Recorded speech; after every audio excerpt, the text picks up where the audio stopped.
basag na LCD.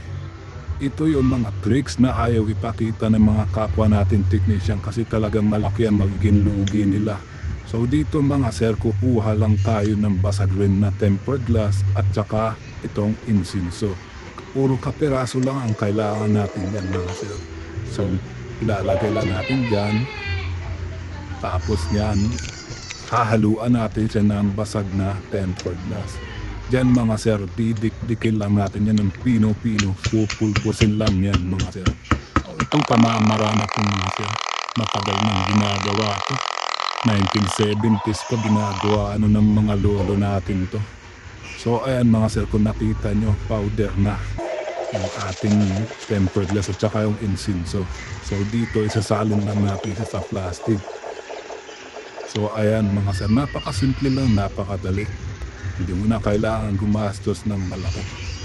So ito kailangan malaman ng iba to, kaya kailangan may pahatid din natin sa iba sa pamamagitan ng pag-share natin. So ayan, aalog-alogin lang yan mga sir. Naalog-alog lang. So ganun lang kasimple. At tignan nyo. Boom! Magic! So nakita nyo? Wala na yung mga basag mga sir.